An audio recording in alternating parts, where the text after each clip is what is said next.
Hello everyone, I welcome you all to this incredible platform of learn with मीजू। कैसे हैं आप सब अच्छे होंगे, मज़े में होंगे और अपनी प्रिपरेशन अच्छे से कर रहे होंगे।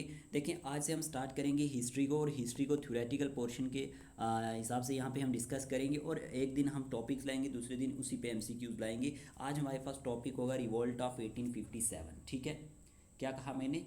रिवॉल्ट ऑफ 1857 पे बात करेंगे। ये आपके सभी एग्जाम के लिए इंपॉर्टेंट हो जाता है। किसी भी आप कम्पिटिटिव एग्जाम की तैयारी कर रहे हैं तो यहाँ से क्वेश्चन एग्जाम में देखने को मिलते हैं। ठीक है, जेके एसएसबी, पटवारी, जूनियर असिस्टेंट, नायब तहसीलदार, या फिर हम बात करें एसएससी, सीजीएल, यूपीएससी, ओवरऑल हर एक एग्जाम के लिए इंपॉर्टेंट है। हम अपनी क्लास को स्टार्ट करते हैं। अगर आप चैनल पर नए हैं, चैनल को सब्सक्राइब कर देना, वीडियो अच्छी लगे अपने दोस्तों के साथ शेयर कर देना। ओके जी, ये आपका अपना ही यूट्यूब चैनल है, अपने साथ कॉपी पेन रख लें ताकि आप चीज़ों को नोट कर सकें। चलिए, रिवॉल्ट ऑफ 1857 देखें। रिवॉल्ट को एक्चुअल में रिवॉल्ट क्या होता है? रिवॉल्ट होता है बगावत करना, युद्ध करना। लेकिन हम बात करेंगे इसी युद्ध के बारे में, क्यों हुआ, क्या हुआ, इसके काजेज़ क्या थे, ओवरऑल हर एक बात करेंगे रिवॉल्ट ऑफ 1857 के बारे में। तो यहाँ पे आपको ये बात याद रखनी है कि जो रिवॉल्ट ऑफ 1857 है, ये इसे हम बहुत सारे नामों से जानते हैं, वो भी हम बात करेंगे। तो यहाँ पे शुरू करते हैं। द इंडियन म्यूटिनी ऑफ 1857 या 59 के बीच में जो हुआ, ये एक wide spread but unsuccessful rebellion था against the rule of British East India Company in India. ये पॉइंट आपने नोट करना है। क्या कहा मैंने कहा कि ये एक इंडियन म्यूटिनी थी 1857 से लेकर 59 के बीच में। ये एक wide spread but unsuccessful rebellion था। किसके खिलाफ था? Rule of British East India के खिलाफ था, कंपनी के खिलाफ था इंडिया में। लेकिन which functions as a sovereign power on behalf of British crown, जो किसके बेस पे काम कर रही थी? Which function as a sovereign power के तौर पे on behalf of British crown के बिहाफ पे काम कर रही थी। कौन? East India Company. और इसी के खिलाफ हमारे पास ये युद्ध छिड़ा गया, ये बगावत की गई। आपको ये पता होना चाहिए रिवॉल्ट ऑफ 1857 के बारे में। इन दो लाइनों के बारे में आपको समझ आ चुकी होगी। ठीक है, ओके। चलिए जी प्यारे दोस्तों, यहाँ पे आपको रिवॉल्ट के बारे में समझना है। कुछ इंपॉर्टेंट पॉइंट्स होंगे इस स्लाइड में। रिवॉल्ट मैंने आपको बता दिया, बगावत को बोलते हैं। ठीक है, अब बात क्या हुई? It was the first expression of organised resistance against the British East India Company. देखें, बहुत इंपॉर्टेंट पॉइंट है। ये क्या था? ए फर्स्ट, मैंने कहा ना, ये फर्स्ट क्या था? एक्सप्रेशन था ऑर्गेनाइज्ड रेजिस्टेंस का। किसके खिलाफ? ब्रिटिश ईस्ट इंडिया कंपनी के खिलाफ। ये पॉइंट नोट कर लेना। और इट बिगिंस, ये शुरू हुआ एज ए रिवोल्ट के तौर पर of the sepoys of the British East India Company army, but eventually secure the participation of masses. देखें, होता क्या है, जब ये शुरू हुआ था तो आस्ता आस्ता थोड़े थोड़े लोग जुड़ते ऑल ओवर इंडिया में ये हमारे पास ये स्प्रेड हो गया था। आपको पता होना चाहिए रिवॉल्ट। और इसीलिए इसको कहा जाता है, हमारे पास क्या कहा जाता है? First war of independence. हम बात करेंगे किसने इसको फर्स्ट वार ऑफ इंडिपेंडेंस कहा है, ये वो, और इसके क्या क्या नाम हैं, वो यही हमारे पास अभी इसी स्लाइड में देखें।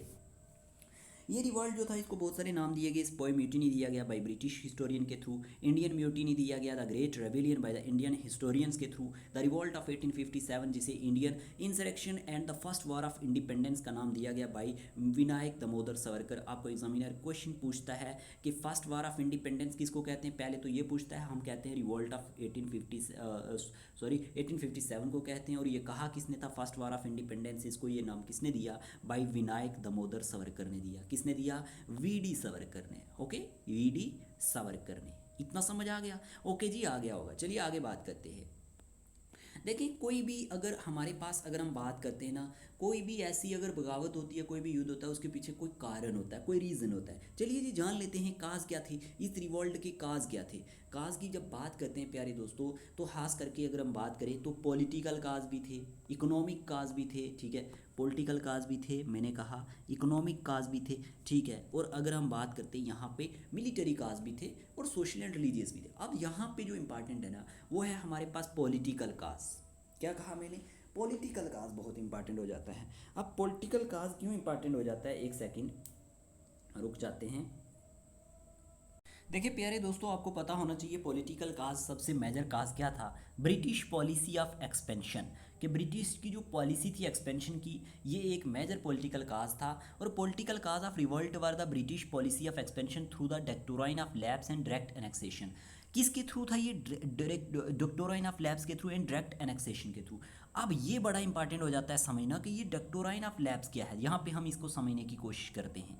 देखिए डक्टोराइन ऑफ लैब्स की जब बात करते हैं ना प्यारे दोस्तों, ये पॉलिसी जो थी ये इम्प्लीमेंट की थी किसने? सबसे पहले ये भी आपको पता होना चाहिए, लॉर्ड डलहौजी ने। किसने की? लॉर्ड डलहौजी ने की थी। ये क्वेश्चन एग्जाम में आता है तो इसको आप इग्नोर नहीं कर सकते। मैंने क्या कहा, ये हमारे पास लॉर्ड डलहौजी ने शुरू करी। Okay, to expand British territory in India, कि वो एक्सपेंड कर सके ब्रिटिश टेरिटरी को इंडिया में, और adopt heir were not recognise. देखिए आपको एक चीज़ मैं बताता हूँ, समझने इसको एक सिंपल वे में समझने की कोशिश करते हैं। Doctrine of lapse was a policy introduce by Lord Dalhousie. इतना समझ आ गया ना।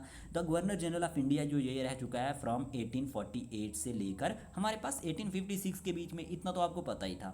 लेकिन अब यहाँ पे क्या होता है कि जो डक्टोराइन ऑफ लैब्स है ये यूज किया जाता है बाई किसके थ्रू?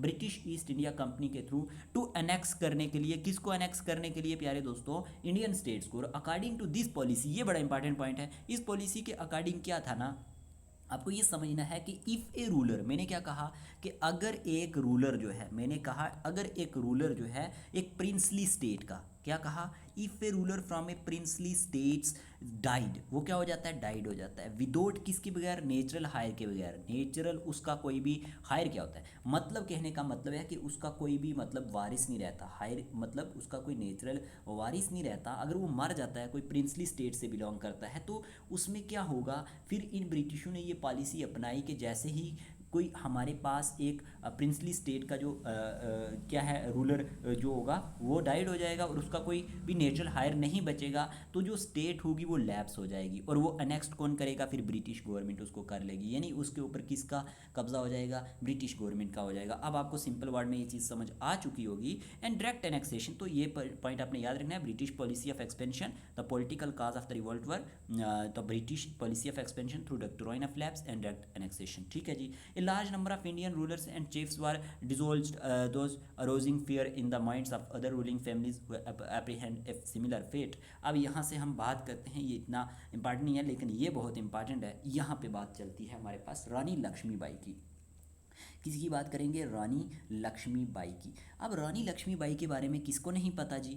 देखें, रानी लक्ष्मीबाई को कहा जाता है also known as Rani of Jhansi. किसके नाम से भी जाना जाता है जी? रानी ऑफ झांसी के नाम से भी जाना जाता है, रानी ऑफ झांसी। ओके, अगर हम बात करते हैं इनके बारे में, ये हमारे पास एक सेलिब्रेटेड फिगर है इंडियन हिस्ट्री में, specially for her role in the revolt of 1857। अगर हम बात करते हैं इनके बारे में तो वैसे इनके ये कहाँ पैदा हुई है वो कोई नहीं आपसे पूछेगा, लेकिन अगर हम बात करें ये पैदा हुई थी वाराणसी में नवंबर 19 1828 में, और इन्होंने शादी की थी महाराजा गंधार राव जो हमारे पास नवलकर ऑफ झांसी से, और ये क्वीन बनी थी। लेकिन एक्चुअल में यहाँ पे बहुत इंपॉर्टेंट चीज़ें हैं हमारे पास। Rani Lakshmibai adopt son was not permitted to sit on the throne of Jhansi, कि जो रानी लक्ष्मीबाई है ना, अडॉप्टेड सन जो है वो not permitted to sit on the throne of Jhansi. तो क्या होता है? Satara, Nagpur and Jhansi were annexed under the doctrine of lapse, कि जो हमारे पास सतारा है, नागपुर है और जो झांसी है उनको अनेक्स्ट किया जाता है किसके अंडर? जो डक्टोराइन ऑफ लैब्स है उसके अंडर इनको हमारे पास अनेक्स्ट कर दिया जाता है, और जेतपुर, संबलपुर एंड उदयपुर जो है इनको भी अनेक्स्ट किया जाता है। अब यहाँ पे क्या होता है? जो एनेक्सेशन ऑफ अवध है बाई लॉर्ड डलहौजी के थ्रू होती है on the pretext of जो हमारे पास maladministration left thousand of nobles, officials, retainers and जो हमारे पास क्या होते हैं? Soldiers jobless. This measure converted Awadh a loyal state into a hot bed of discontent and intrigue. अब यहीं से क्या हो जाता है ना, आपको ये पता होना चाहिए कि हमारे पास क्या हुआ रिवॉल्ट ऑफ 1857 में, जब हमारे पास इनके हस्बैंड की डेथ होती है 1853 में, तो जो एप्लीकेशन ऑफ डक्टोराइन ऑफ लैब्स था, जानी was annexed bye the British. Jhansi को क्या कर दिया था ब्रिटिश ने? झांसी को यहाँ पे ब्रिटिश ने अनेक्स्ट कर दिया था। आपको ये पता होना चाहिए। ये झांसी जो मैं अभी बात कर रहा था ना, यहाँ पे झांसी कहाँ गया? ये झांसी को जब इन्होंने कर दिया क्या हमारे पास अनेक्स्ट कर दिया, तो लक्ष्मीबाई अपोज द एनेक्सेशन। ये जो लक्ष्मीबाई थी ना, इन्होंने अपोज किया इस एनेक्सेशन को, और हमारे पास इन became a leading figure in the resistance against the वो जो हमारे पास ब्रिटिश रूल। ठीक है, फिर इन्होंने क्या किया? शी गैदर्ड, इन्होंने एक आर्मी गठित की एंड लेड, और इन्होंने लेड किया अपने ट्रूप्स को अगेंस्ट ब्रिटिश के खिलाफ फोर्सेज, और डिस्प्लेइंग इन्होंने क्या किया? Remarkable bravery and leadership. इतना आपने याद रखना है। ठीक है, और क्या होता है ना, मार्च 1858 में, मार्च 1858 में हमारे पास जो ब्रिटिश लेड जो हमारे पास होता है वो सीज़ करते हैं झांसी को, और रानी लक्ष्मीबाई जो होती हैं वो fiercely defended her fort, but eventually the city fell to the British. आपको पता है ये बड़ी ही मतलब ब्रेवली के साथ लड़ी थी, इनका बहुत ही बड़ा रोल है और इन पे बहुत ही फ़ख्र है आज भी हमारे कंट्री को, तो यहाँ पे आपको याद होना चाहिए। फिर क्या होता है हमारे पास फर्दर, अगर रेजिस्टेंस और डेथ की बात करते हैं तो she escaped from Jhansi and continue to fight alongside other rebel leaders like Tantia Tope के साथ इन्होंने मिल के लड़ा। फिर रानी लक्ष्मीबाई जो है वो डाइड हो जाती हैं बैटल में जून 1858 को ग्वालियर में, फाइटिंग अगेंस्ट द ब्रिटिश के खिलाफ लड़ते लड़ते। तो रानी लक्ष्मीबाई की बात की जाए ना, ये रिमेंबर्ड की जाती है as a symbol of resistance and courage के तौर पर, और she became an icon of Indian nationalism and is celebrated for her role in the first major revolt against British colonial rule. तो इनके बारे में कोई भी नहीं भूल सकता, हर ब्रेवरी और डिटर्मिनेशन जो है ना इनकी इंस्पायर्ड करती है जनरेशन को, and she remain A revered figure in Indian history. इतना आपने याद रख लेना है। लेकिन यहाँ पे प्यारे दोस्तों ना ये जो है ना सतारा, नागपुर, झांसी, आपसे क्वेश्चन पूछा जाता है कि बताएं ज़रा डॉक्टोराइन लैब्स के अंदर कौन कौन सी जो है हमारे पास ये स्टेट थी जिनको अनेक्ट कर दिया गया था। सतारा, नागपुर, झांसी, जैतपुर, संबलपुर और उदयपुर को अनेक्ट कर दिया गया था। तो ये बहुत ही इंपॉर्टेंट हो जाता है। ओके, चलिए आगे बढ़ते हैं। समझ आया? इतना आया होगा। आगे चलते हैं डक्टोराइन ऑफ लैब्स। देखिए मैं अभी आपको बता रहा था डक्टोराइन ऑफ लैब्स क्या है। द नोटेबल ब्रिटिश टेक्निक जो है हमारे पास, यहाँ पे हम चलते हैं, called doctrine of lapse was first perpetrated by the Lord Dalhousie in the late 1840। मैंने अभी आपको शुरू में ही बता दिया था, आप ज़्यादा बताने की ज़रूरत नहीं पड़नी चाहिए। और it involve the British prohibiting a Hindu ruler. ये इन्वॉल्व करते थे कि इसमें क्या था, it involve the British prohibiting a Hindu ruler without a natural heir from adopting a successor and after the ruler died or abdicated annexing his land. मैंने आपको simple way में शुरू में ही बता दिया कि जब क्या होगा कि कोई भी अगर एक प्रिंसली स्टेट होगी, उसका नेचुरल हायर नहीं बचेगा, उसका रूलर डाइड हो जाता है, तो उसके बाद ब्रिटिश गवर्नमेंट ने क्या करना था, उन सारी को जो भी स्टेट्स थी उनको खुद अपने कब्जे में ले लेना था। तो ये किसके थ्रू, जो डक्टोराइन ऑफ लैब्स के थ्रू। फिर to those problems added the growing discontent of the Brahmins, many of whom has been disposed of their revenue और हैड लॉस्ट ल्यूक्रेटिव पोजीशंस। तो इतना आपने याद नहीं रखना है, जो चीज़ें मैंने बताई वो आपने याद रखनी है जो आपके काम की थी। इसका समझ आ गया डक्टोराइन ऑफ लैब्स, ये क्वेश्चन पूछा जाता है, इसमें अब आप गलती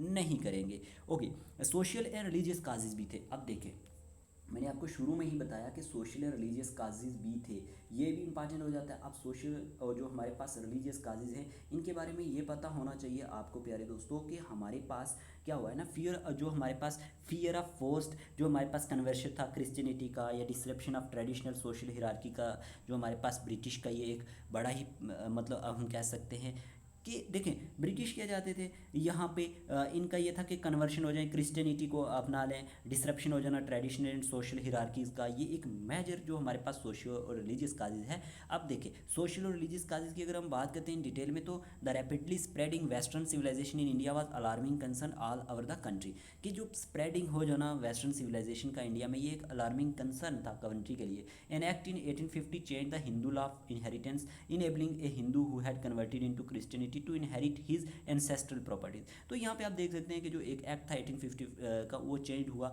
उसमें जो हिंदू लॉ था इनहेरिटेंस का, वो इस एनेबल करता था कि कोई भी हिंदू जो है वो had converted into Christianity to inherit करेगा अपनी एंसेस्ट्रल प्रॉपर्टीज़ को भी, एंसेस्ट्रल प्रॉपर्टीज़ को भी। तो यहाँ से आप आइडियाज़ लगा सकते हैं एंसेस्ट्रल आबा व अजदाद की प्रॉपर्टी को कौन देता है। तो यही कहने का मतलब है कि इस तरह से ये अंग्रेज़ों की ये पॉलिसी कोई इंडियंस को अच्छी नहीं लगी, और वैसे भी ये कौन सी अच्छी बात हुई। फिर people were convinced that the government was planning to convert Indians to Christianity, और लोगों का ये था कि वो कन्विंस्ड करेंगे, जो गवर्नमेंट होगी ब्रिटिश गवर्नमेंट, वो उनको कन्विंस्ड करके वो उनको क्या करेगी, कन्वर्ट कर देगी इंडियंस को क्रिश्चियनिटी में। ये भी एक काज था। और फिर एवोल्यूशन ऑफ प्रैक्टिस का खत्म हो जाना, लाइक सती का एंड फीमेल इन्फेंटिसाइड का, आपको पता ही है। And the legislation legalising widow remarriage were believed as threats to establish social structure. तो ये आप भूल नहीं सकते प्यारे दोस्तों, ये चीज़ें सारी याद रखनी है। कई बार एग्जामिनर क्वेश्चन ये पूछता है कि which one of the following is a socio religious cause of revolt of 1857। वहाँ पे आप जाके कंफ्यूज हो जाते हैं, आप कंफ्यूज नहीं होना है। ओके, उसके बाद introducing western methods of education was directly challenging the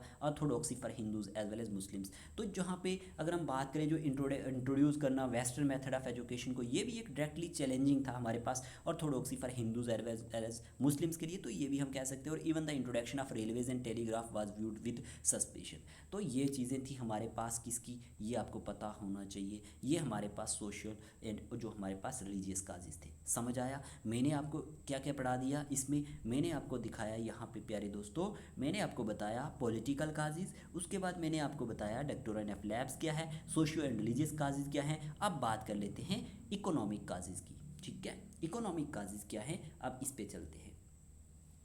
देखिए प्यारे दोस्तों, इकोनॉमिक काजेज़ की जब बात करते हैं ना, तो इकोनॉमिक काजेज़ में आपको ये पता होना चाहिए हमारे पास हैवी टैक्सेशन था इनका। अभी मैं मतलब ऐसे ही ब्रीफली अगर समझाऊँ, heavy taxation exploitation by British officials. तो यहाँ पे देखते हैं इन रूरल एरियाज़ में जैसे पेजेंट्स जो किसान जिम्मेदार होते थे, were infuriated by the heavy taxes on land. इनको क्या किया जाता था, इन्फ्यूरेटेड किया जाता था, हैवी टैक्सेस जो लगाते थे लैंड पे। एंड द जो हमारे पास स्ट्रीजेंट मेथड्स ऑफ रेवेन्यू कलेक्शन था जो फॉलोड बाई कंपनी, इनसे मतलब रेवेन्यू कलेक्ट करती थी। फिर many among these groups were unable to meet the heavy revenue demands. तो आपको पता ही होना चाहिए हर एक इंसान तो नहीं ना ऐसे रेवेन्यू जो है रेवेन्यू डिमांड को पूरा कर सकता है या टैक्स को। तो यहाँ पे क्या होता है, and repay their loans to money lenders eventually losing their land that they had left for generation. तो इससे क्या होता था, अगर कोई मतलब नहीं टैक्स देगा तो यहाँ पे क्या करेंगे, ये बहुत सारे क्या हो जाएगा, many of these groups were unable to meet, जो नहीं मतलब इस काबिल होंगे कि वो meet the heavy revenue demands को पूरा नहीं कर पाएंगे या रीपे नहीं कर पाएंगे लोन्स को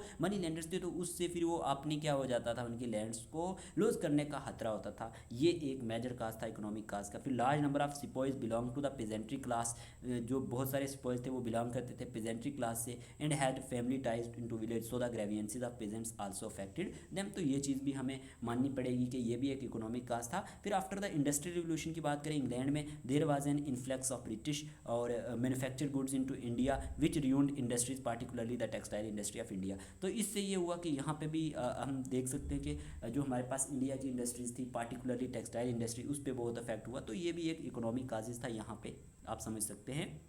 और Indian handicraft industries had to compete with cheap machine made goods from Britain. तो इस तरह से ये भी आपको पता होना चाहिए। ब्रिटिशों के बारे में आपको ये पता होना चाहिए, यहाँ पे इंडिया से तो ये बड़े ही सस्ते दामों में चीज़ों के लेके या फिर रॉ मटेरियल को लेके फिर ब्रिटेन में ले जाना, फिर उनको आगे बहुत ही अच्छे दामों में बेचना, ये इनकी पॉलिसी रही है। और इसीलिए कहते हैं कि अंग्रेज़ों ने ना बहुत मतलब तंग किया है हम लोगों को। अगर हम बात करें तो मिलिट्री काजेज़ भी थे प्यारे दोस्तों, बड़ा इंपॉर्टेंट है मिलिट्री काजेज़ भी। अगर हम बात करें ना तो ये भी एक इम्पॉर्टेंट काज है हमारे पास रिवॉल्ट ऑफ 1857 का। अब मिलिट्री में क्या था आपको ये पता होना चाहिए, discontent among Indian soldiers sepoys over low पे।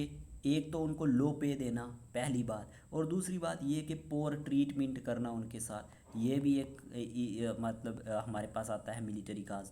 और a new rifle cartridge rumoured to be greased with cow and pig fat. ये भी आपने सुना होगा कि उनको कहा जाता था कि जो राइफल कैटरेज होगी उसको आपने क्या करना है, ग्रीस जो होगी मतलब उसकी जगह आप काऊ जो है आप जो हिंदूज मतलब होंगे वो काऊ का जो मीट होगा उसको अपने मुंह से मतलब कहेंगे कैसे, जो उसकी राइफल कार्ट्रिज होती है ना उसको डालना है मुंह में और फिर उसका फायर चलाना है, ऐसे थोड़ी ना हो सकता है। और पिग फैट मुस्लिम्स को, तो ये दानों में आपको पता है ऐसा नहीं हो सकता, इस तरह से था। ये भी एक मिलिट्री काज है इसका कि हमारे पास यहाँ पे क्या हो जाए ना, हमारे पास new rifle cartridge rumoured to be greased with cow and pig fat, ये भी एक इसका मेजर काज था मिलिट्री काज। लेकिन अब चलते हैं यहाँ पे इंपॉर्टेंट है।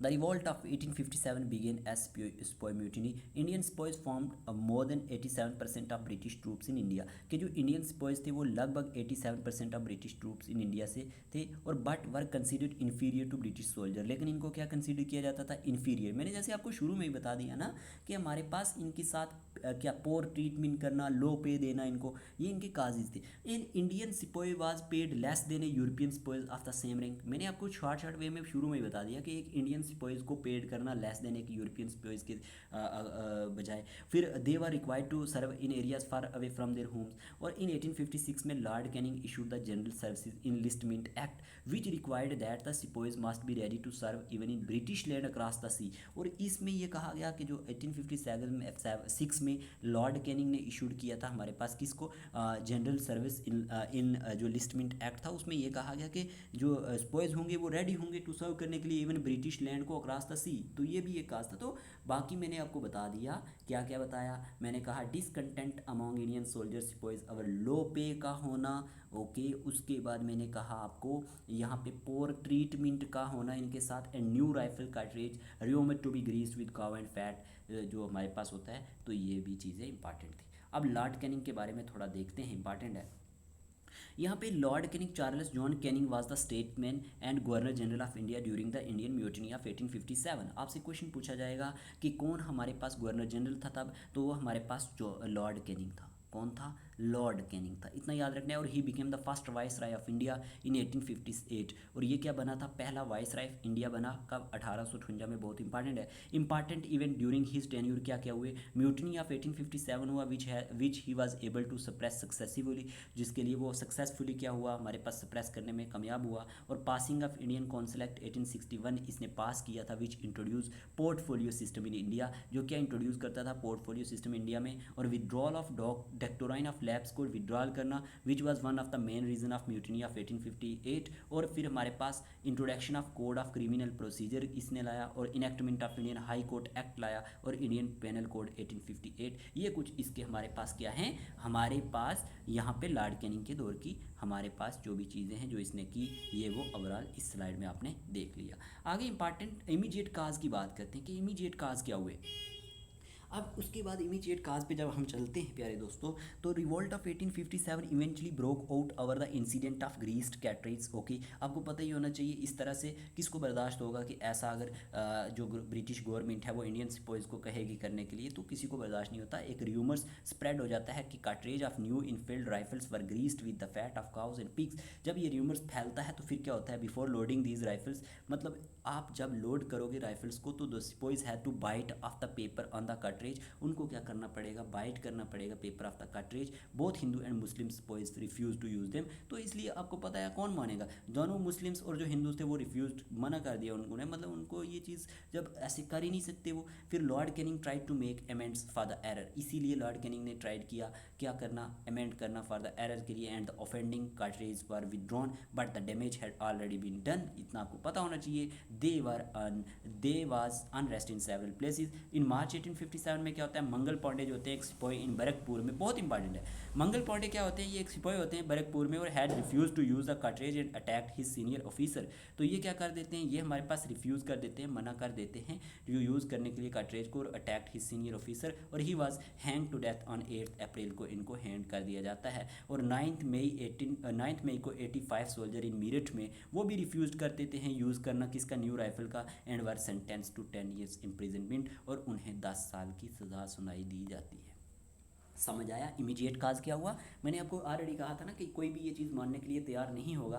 तो फिर हमारे पास मंगल पांडे जी थे, उन्होंने इसको मना कर दिया। ये एक सिपाही थे बैरकपुर में, तो जब इन्होंने मना किया तो इन्होंने क्या कर दिया? अटैक भी कर दिया अपने सीनियर ऑफिसर पे, और उससे क्या हुआ? इनको हैंग कर दिया गया 8 अप्रैल को। और 9 मई में क्या होता है कि 85 सोल्जर जो मीरठ में होते हैं वो भी रिफ्यूज़ कर देते हैं to use the new rifle and were sentence to 10 year imprisonment. ठीक है, इतना आपने याद रखना है। आगे चलते हैं, सेंटर ऑफ रिवोल्ट की बात करते हैं। सेंटर्स ऑफ रिवोल्ट, जब हम सेंटर्स ऑफ रिवोल्ट की बात करते हैं ना प्यारे दोस्तों, the revolt spread over the entire area, ये पूरे एरिया में फैल गया, from the neighbourhood of Patna to the border of Rajasthan तक। और मेन सेंटर जो थे ना रिवोल्ट के इस रीजन पे, वो नेमली कानपुर था, लखनऊ, बरेली, झांसी, ग्वालियर, आरा इन बिहार।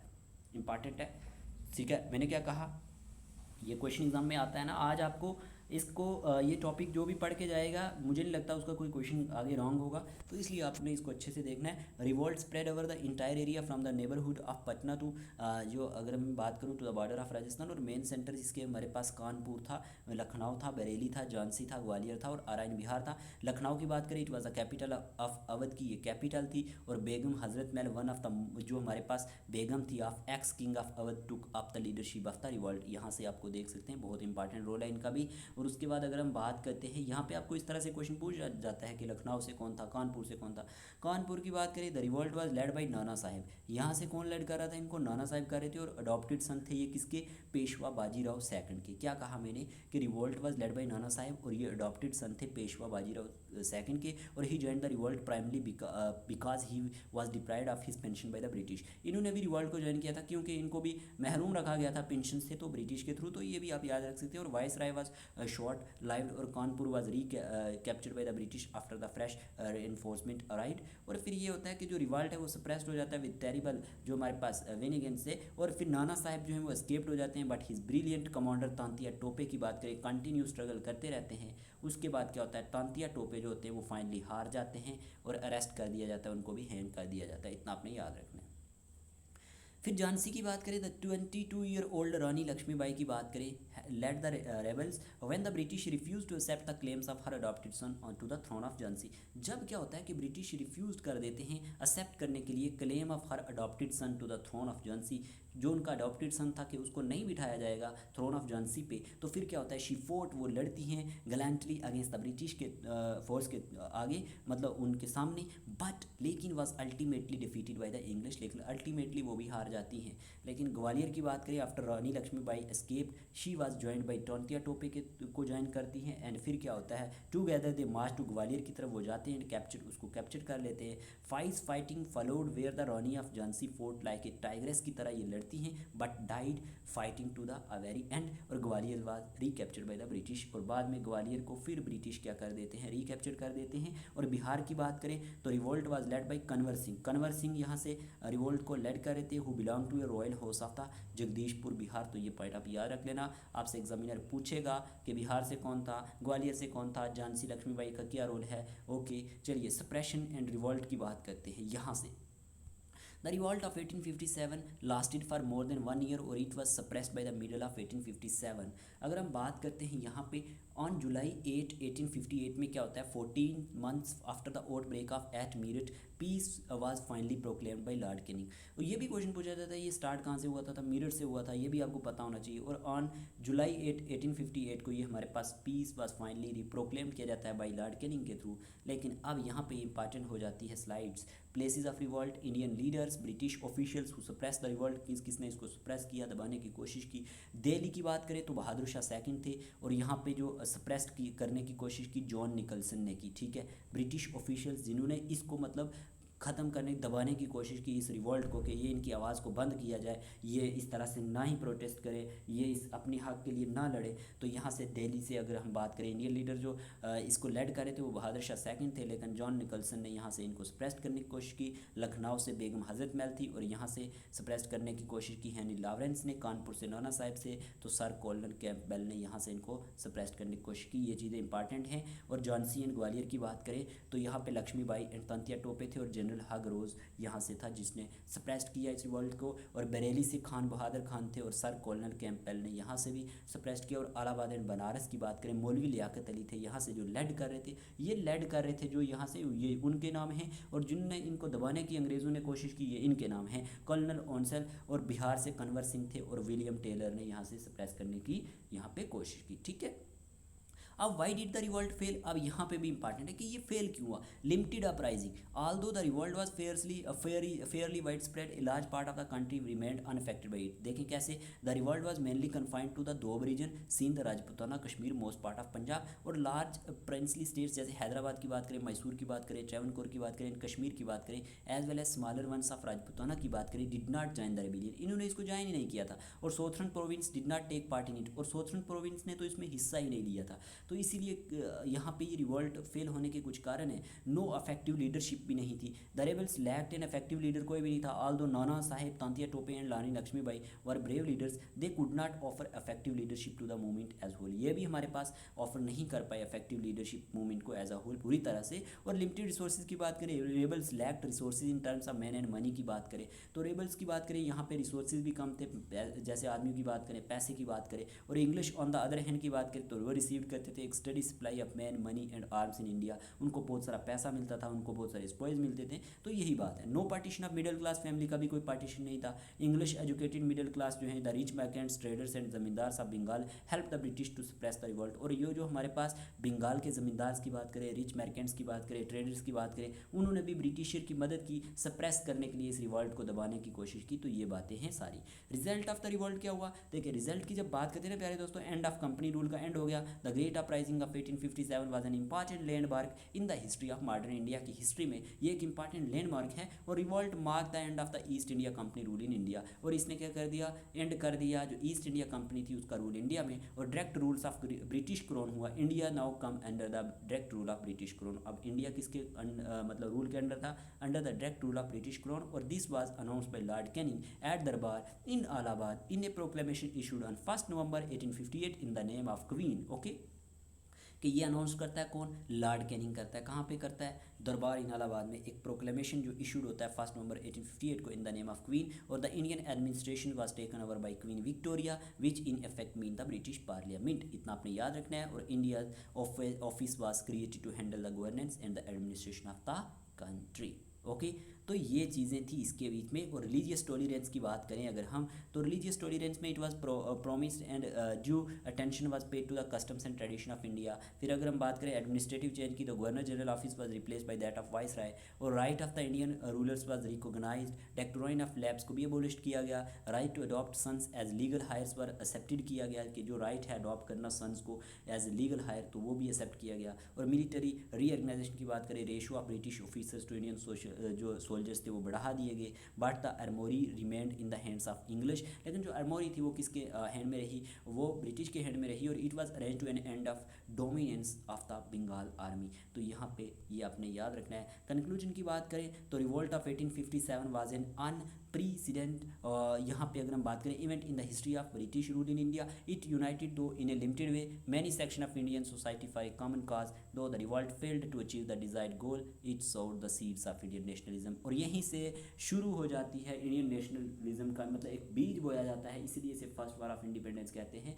बुक्स कुछ कुछ लिखी गई हैं जो एग्जाम में पूछी जाती है इसके बारे में। The Indian war of independence bye Vinayak Damodar Savarkar, याद रखना एग्जाम में आएगा, गलत नहीं करना। रेबेलियन 1857, ये लिखा है एक सिंपोजियम बाय पूरन चंद जोशी ने। Indian mutiny of 1857 by George Bruce Malleson ने लिखा है। और great mutiny by Christopher Hibbert ने लिखा है। और religious and ideology of the rebels of 1857 by Iqbal Hussain ने लिखी है। और excavation of truth unsung heroes of 1857 was war of independence by Khan Mohammad Sadiq Khan. तो ये नाम आप याद रख सकते हैं, किसने क्या बुक लिखी इसके ऊपर, क्या नहीं। ओवरऑल ये था इस वीडियो में, हमने जो इसको डिस्कस कर लिया कितने मिनट में, 31 मिनट में। ओवरऑल ये आपके हर एक एग्जाम के लिए इंपॉर्टेंट होगा। वीडियो कैसा लगा है कमेंट बॉक्स में ज़रूर बताना, एक कमेंट हमारे लिए ज़रूर करके जाना। चैनल पे नए हो चैनल को सब्सक्राइब करके जाना।